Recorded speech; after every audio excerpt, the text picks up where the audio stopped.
নমস্কার, north east নিউজে আপনাদের স্বাগত জানাই। আমি মাম্পি চৌধুরী। আজকের বিশেষ সংবাদ, বেতুকান্দি বাঁধ ও রাস্তা সংস্কারের দাবিতে বিক্ষোভ পড়ুয়া সহ স্থানীয় জনগণের। গত কয়েক বছর ধরে বারবার সংবাদ শিরোনামে চলে আসে শিলচর শহরতলির বেতুকান্দি বাঁধ।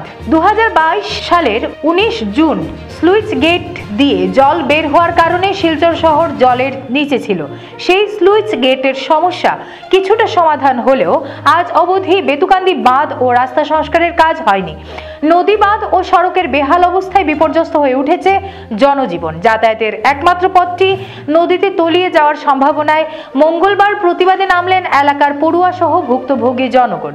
স্থানীয়রা সংবাদ মাধ্যমকে জানান, গত কয়েক বছর ধরে বেতুকান্দি এলাকার রাস্তা বেহাল থাকায় শহরের সঙ্গে যোগাযোগ রক্ষা করতে চরম সমস্যার মুখে পড়তে হচ্ছে স্থানীয়দের। সড়কটি ভয়াবহ রূপ ধারণ করায় চলাফেরা করতে গিয়ে জনগণকে চরম দুর্ভোগের শিকার হতে হচ্ছে। এলাকার সাধারণ খেটে খাওয়া মানুষ সহ পড়ুয়াদের জন্য সড়কটি বর্তমানে যেন অভিশপ্ত হয়ে দাঁড়িয়েছে। এমনকি এই বেহাল রাস্তার জন্য জরুরিকালীন সময়ে অসুস্থ রোগীর জন্য অ্যাম্বুলেন্স পরিষেবাও পাওয়া যায় না। বর্ষার মরশুমে বাঁধের ফাঁকা অংশ দিয়ে জল প্রবেশ শুরু করলে পরিলক্ষিত হয় দৌড়ঝাঁপ। জিও ব্যাগে মাটি ভরাট করে বন্ধ করা হয়। বর্তমানে শরৎকাল, যুদ্ধকালীন তৎপরতায় বেতুকান্দি বাঁধের কাজ সম্পন্ন করা উচিত ছিল, কিন্তু বর্তমানে জিও ব্যাগ অবহেলা অবস্থায় রাস্তার আশেপাশে পড়ে রয়েছে, কাজ বন্ধ। এই বিষয়ে বারবার প্রতিবাদ করার পরও বেতুকান্দি বাঁধের ও রাস্তার কাজ আজ পর্যন্ত সম্পূর্ণ হয়নি। এই নিয়ে প্রশ্ন তুলেন স্থানীয় জনগণ। তারা এই বিষয়ে বিভাগীয় আধিকারিক সহ জলসম্পদ বিভাগের মন্ত্রীর কাছে রাস্তা মেরামত সহ বেতুকান্দি বাঁধের কাজ অতি সত্বর সম্পূর্ণ করার দাবি জানিয়েছেন। অন্যথায় আগামীতে এলাকার জনগণ সড়ক অবরোধ করে বৃহত্তর আন্দোলন গড়ে তুলতে বাধ্য হবেন বলেও হুঁশিয়ারি দিয়েছেন ভুক্তভোগী জনগণ। নর্থ ইস্ট নিউজের প্রতিনিধি হিফজুর রহমান বড়ভুইয়ার প্রতিবেদন। দাবি মানতে হবে, আমাদের দাবি মানতে হবে, বেতুকান্দির রাস্তা সংস্কার করার দাবি মানতে হবে, ছাত্রছাত্রীর দাবি মানতে হবে। আমরা এই যে রাস্তার এই অবস্থা, বর্ষার সময় আমরা কি জাত কষ্ট, আমরা বাড়িঘর গিয়া শিলচর বাইরে যাইতে পারি না, ছাত্ররা পড়াশোনা নষ্ট, আমরা লাগে গীতা খেয়েও নাইনি। আমরা গীতা অত ইয়ত পড়ি রয়েছি নি। এমনি তো দুনিয়ার সব কিছু তো মোদী সরকারে করতে পারডা, আমরা এইটা দেখুন না কিতার লাগিয়া। আর একটু জায়গা স্লিপ করলেও আমরা ফড়িয়া মরতে লাগবো। ওরকম রাস্তা ভাই আমরা গাড়ি লইয়া চলাফেরা করি। আর আমরা বাচ্চারা পড়া বেতুকান্দি সমস্যা 2022 থেকে সমস্যা, এখন পর্যন্ত কিচ্ছু আর না, কোনো কাজ নাই। মধ্যে মাটি ফেলাইয়া আইন দেখুন যাইন গিয়া, কোনো কাজ করুন না। সাদা সাদা গাড়ি লইয়া আইয়া দেখলা আর দেখিয়া গেলা গিয়া, কোনো ইয়ে নাই। আমরা কিন্তু ইয়ে নাই, কোনো অস্তিত্ব নাইনি। আমরা আর কত কষ্ট করতাম। বৃষ্টি পড়ার পরে আমরা তো যাইতে পারি না, হাঁটিয়া যাইতে লাগে। আমরা 10 কিলোমিটার আমরা হাঁটিয়া যাই। তারপরে আমরা গাড়ি গুড়ি সব বন্ধ থাকে। আমরা বাচ্চারা স্কুলও আমরা বন্ধ থাকে, 6 মাস পুরা বন্ধ। এটা কিন্তু মানুষ না নেই না, এটা পশুই গা ওইখান। আমরা রাস্তাটা ওই যেত গিয়ে আমরা ইয়র ভিতরে তাড়াতাড়ি হইতো, 1-1.5 মাসের ভিতরে আমরা এটা কমপ্লিট হইতো, নাইলে আমরা রাস্তা বন্ধ হরম। আর শিলচরেরও মানে শিলচরের সামনে যাওয়া আওয়া যে বাজার হাট করতাম, আমরা ওখান থেকে শিলচর সবজি না গেলে শিলচরের মানুষ খাইয়া বাস্তা করতে, আমরা যাই না তো টাউনে মানুষ আসেনি, আমরা সব বন্ধ করম। বেতুকান্দি আমার 2টা বাচ্চার আমি প্রণামানন্দ হলি চাইল্ড মানে হসপিটাল স্কুলে যাই। বর্ষার সিজন এলে আজকে 2 বছর থাকিয়া আমার বাচ্চান্তর আমি ঠিক মতো স্কুল যেতে পারি না। স্কুল থেকে প্রেশার দিয়ে রুম লইবার লাগে, আমরা তো অত টাকা নাই, আমরা রুম লইতাম। গ্রামের মানুষ রুজি করি খাই, ছোটো মোটো দোকান দিয়া খাই।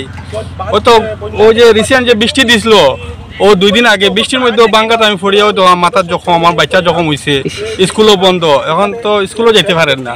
আর রাস্তার কন্ডিশন এটা আমরা জখম হয়েছে, একটু মাথা চুট পাইছে, মাথা ব্যথা করে ডাক্তার দেখাইছি, মেডিকেল রিপোর্টও আছে, সব আছে। কিন্তু আমরা প্রশাসনের কাছে ওটাও দাবি, আমরা অতি সত্ত্বেও আমরা রাস্তাটা ঠিক করুন, যাতে অনুরোধ করিয়া করেন, রিকোয়েস্ট করি আমরা সিএম স্যারের কাছে, যাতে আমরা বাচ্চাগুলারে যাতে কোনো রকম যাতে পড়াইতে পারি স্কুলে। অ্যাটলিস্ট আমার খালি এরিয়ার মধ্যে প্রায় 15-16 সব বাচ্চা আছে, খালি আমার বাচ্চা না, সবার বাচ্চারা একই প্রবলেম। আর বৃষ্টির দিনে তো 15 কিলোমিটার একটা 2টা বাচ্চারে লইয়া, মানে ছোটো বাচ্চা 2 বছরের বাচ্চারে লইয়া 15 কিলোমিটার বাইক লিয়া কতটুকু রিক্স। এটা তো এখন চিন্তা করে দেখুন, এই রিক্সের মধ্যে আমরা বাচ্চা এন্তরে পড়াইলাম। আমরা গত বছর আমরা ডিসি স্যারের কাছে গিয়ে আমরা মেমোরেন্ডাম দিছি, কিন্তু আমরা কোনো রিপ্লাই পাইছি না। আর বছরে বছরে খাওয়া যায়, গত পীযূষ হাজারিকা স্যারে 10 কোটি টাকা দিয়া গেল, এটা কোনো কাজও হইল না।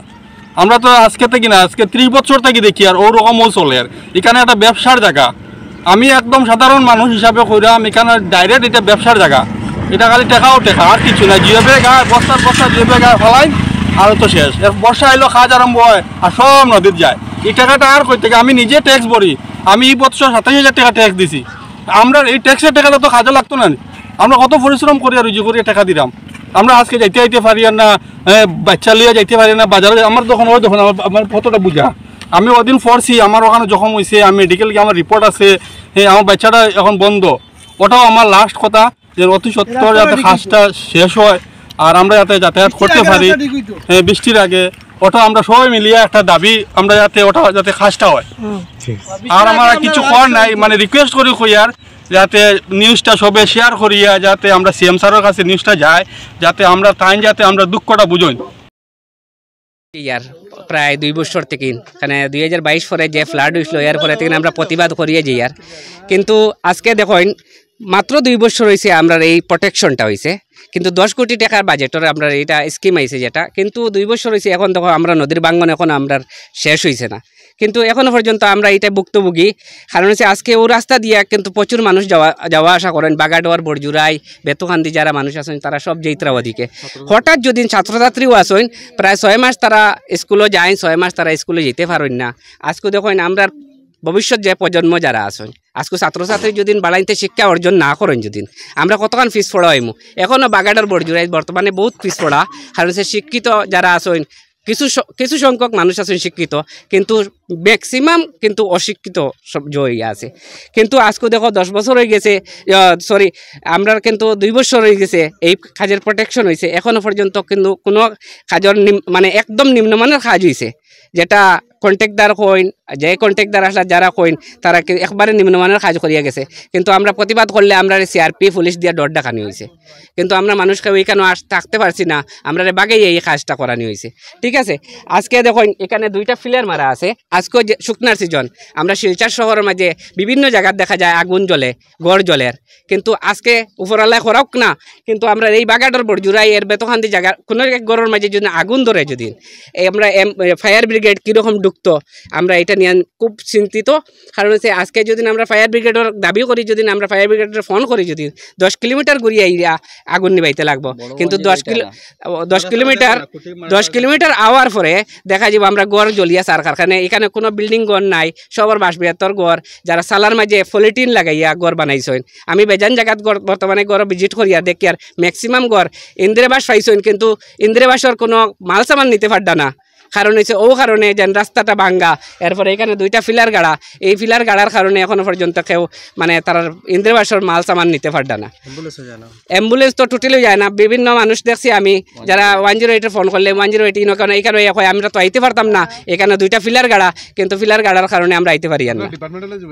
আমরা ডিপার্টমেন্টের লোকে যোগাযোগ করার মানে চেষ্টা করি, আর কারণ হচ্ছে আগামী দিনে আমরা দাবি ওখানেও করবো যেন আমরা অতি সত্বর আমরা কাজটা করিয়া দেওয়ার লাগিন।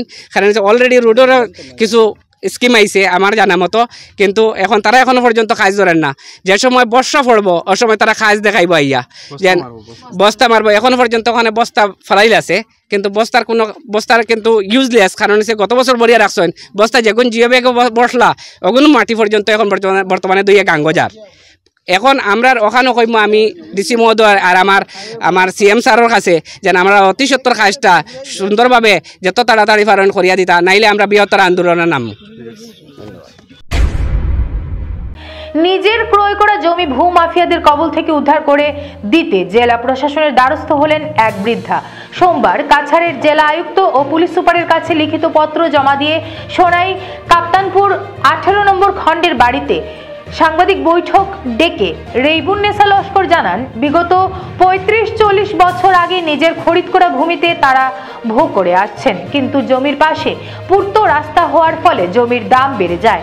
এতে কুনজর পড়ে ভূমাফিয়াদের। গত 1 ফেব্রুয়ারি জোর জবরদস্তি করে তাদের জমিতে স্থানীয় শহীদুল ইসলাম লস্কর ও তার বাহিনীরা মাটি ভরাট করতে দেখলে তিনি বাধা দিলে তাকে শারীরিকভাবে হেনস্থা করা সহ খুন করে দেওয়ার হুমকি দেওয়া হয়। এই খবর পেয়ে তার পুত্র ছুটে গেলেও সে আক্রমণের শিকার হয়।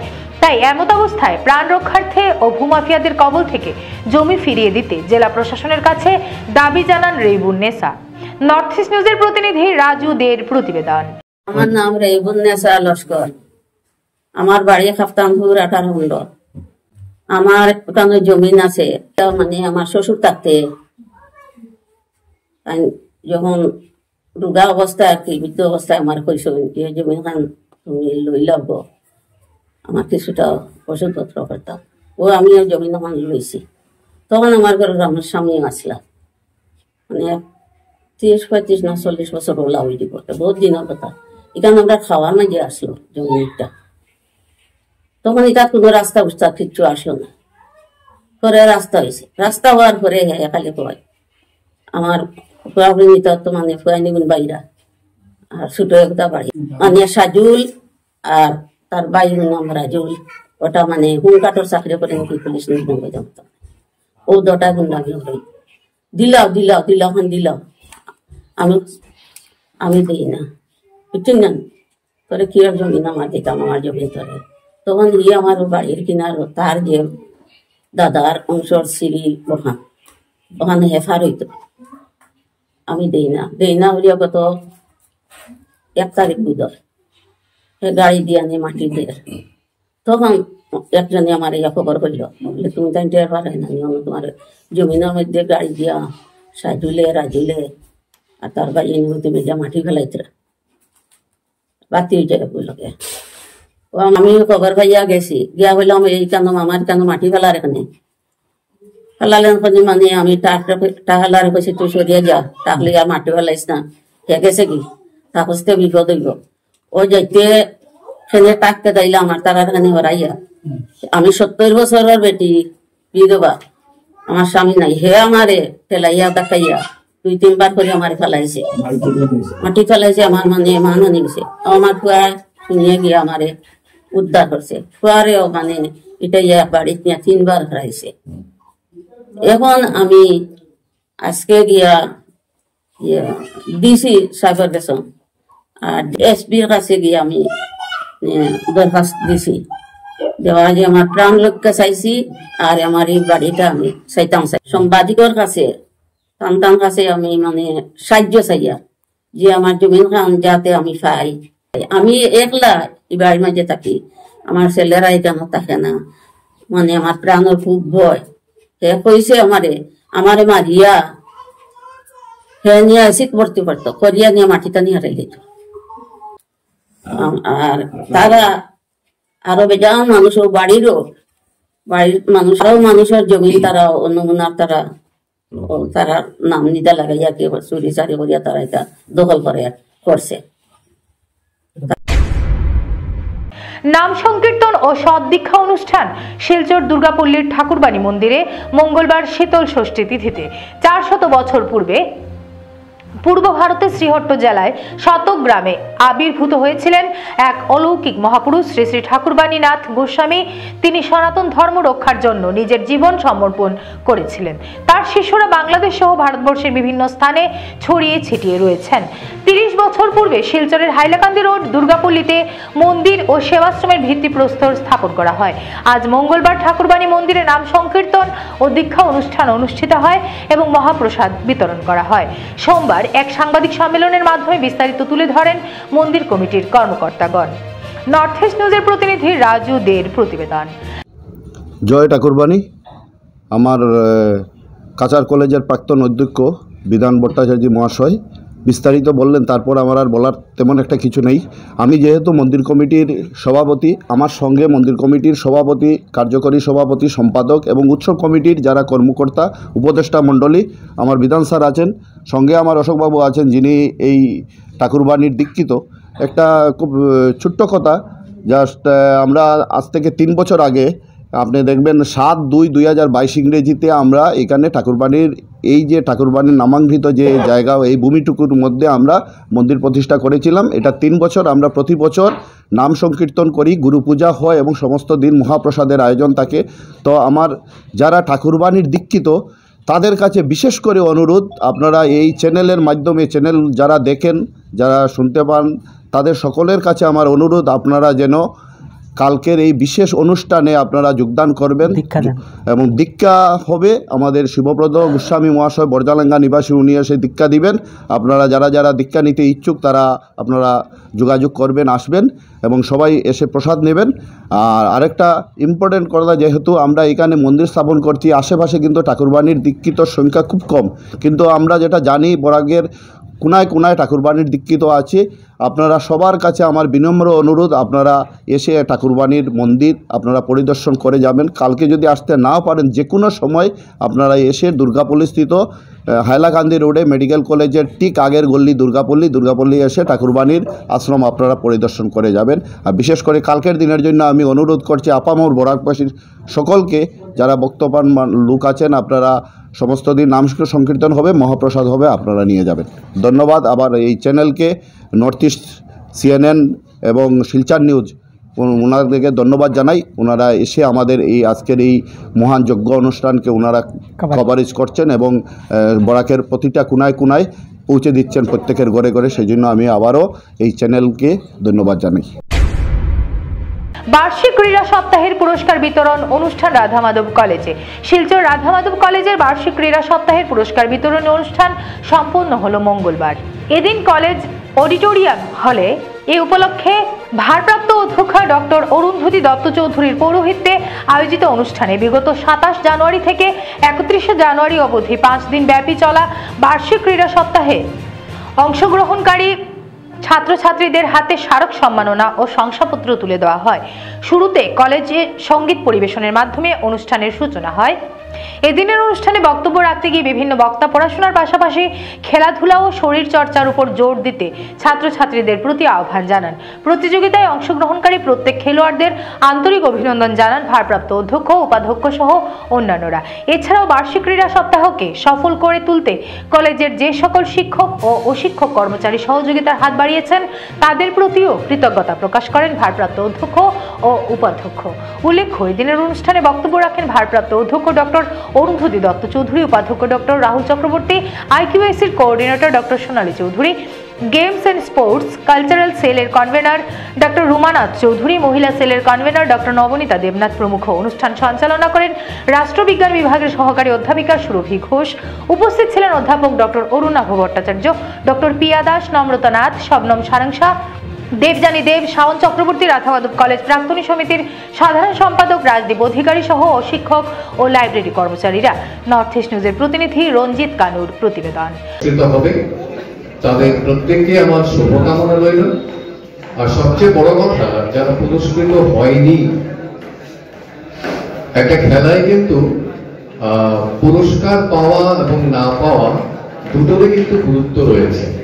যারা পুরস্কার পায়নি তাদের কাছে আগামী দিনগুলো কিন্তু অপেক্ষা করছে যে একটি পুরস্কার বা সাকসেসফুল একটা মানে কি বলবো, সাকসেসফুল একটা ডেস্টিনেশনে পৌঁছানো। ফলে এটা একটা প্রতিযোগিতামূলক এবং সেখানে হার জিত থাকবে। অতএব আমি গুরুত্ব দেব যারা পুরস্কার পায়নি তারা নতুনভাবে নিজেদেরকে গড়ো, নিজেদেরকে মানে সার্থক করে তোলার চেষ্টা করো। এবং যারা পুরস্কার পেয়েছে তারা তো সফলতা, তাদের তো স্বাগতম জানাচ্ছি, তাদের কংগ্রেচুলেশন দিচ্ছি।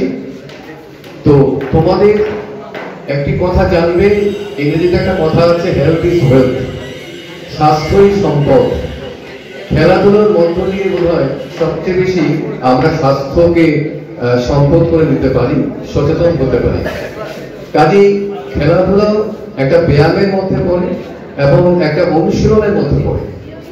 এবং একটি শিক্ষা প্রতিষ্ঠানে কিন্তু আমাদের খেলাধুলো ছাড়া, বিশেষ করে আউটডোর গেম যেগুলো রয়েছে, এগুলো ছাড়া কিন্তু শিক্ষা সম্পন্ন হতে পারে না। কাজে এইরকম ধরনের শুভ প্রয়াস যারা করেছেন, কর্তৃপক্ষ যারা করেছেন, তাদেরকে অবশ্যই ধন্যবাদ দিতে হয়।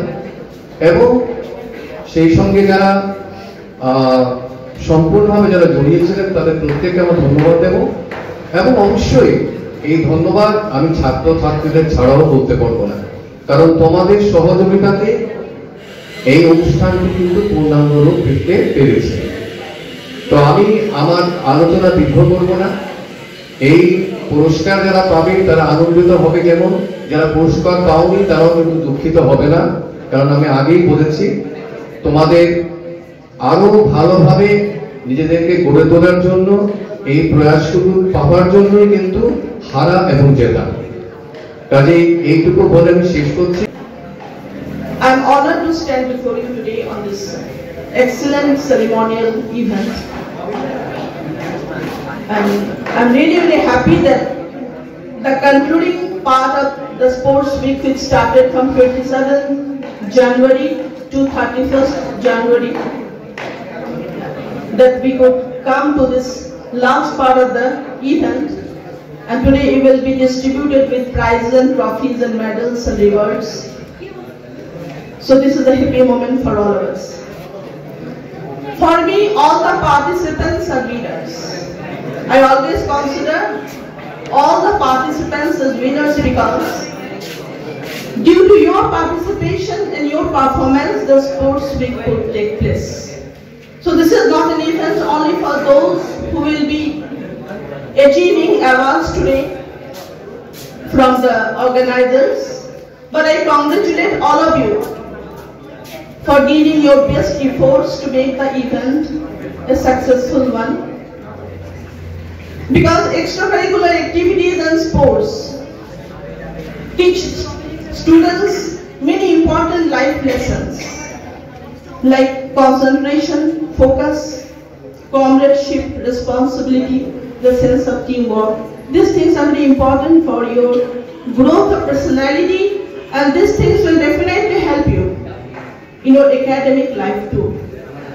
So on behalf of both the cells and also on behalf of the college, I congratulate all the participants. I thank all both the conveners of sports and cultural cell and women's cell, and I also congratulate all the non-teaching staff present here and those who have given immense support and assistance and cooperation to make the event successful.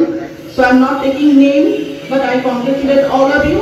And I think today's sports week prize distribution ceremony will be a successful event. ভয়ঙ্কর সড়ক দুর্ঘটনা, Bolero pickup ও টুকটুকের মুখোমুখি সংঘর্ষে গুরুতর জখম টুকটুক চালক, এমন এক ভয়ঙ্কর সড়ক দুর্ঘটনা সংঘটিত হয় আজ মঙ্গলবার বিকেল আনুমানিক 4টা নাগাদ শিলচর শহরের পার্শ্ববর্তী বেরেঙ্গায়।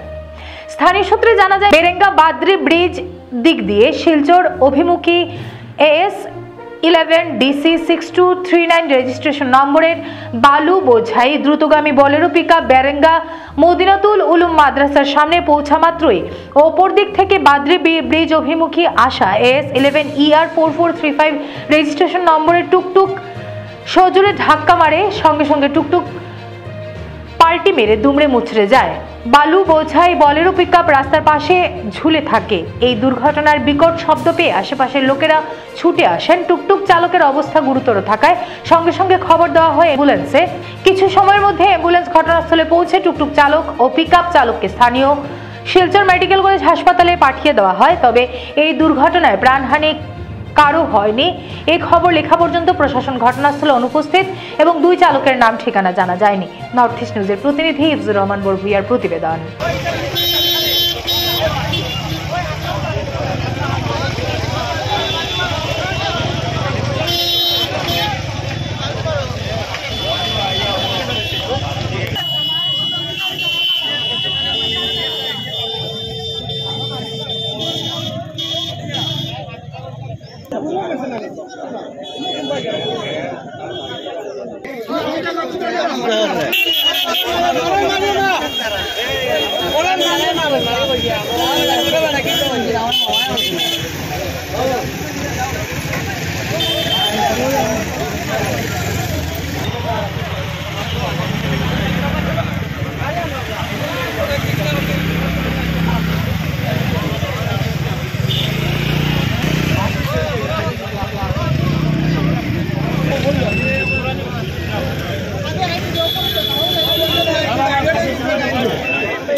আজকের সংবাদ এ পর্যন্তই। ধন্যবাদ। ভারতের উত্তর পূর্বাঞ্চলের পাশাপাশি অন্যান্য স্থানের খবর দ্রুত পাওয়ার জন্য দেখতে থাকুন নর্থ ইস্ট নিউজ। ধন্যবাদ।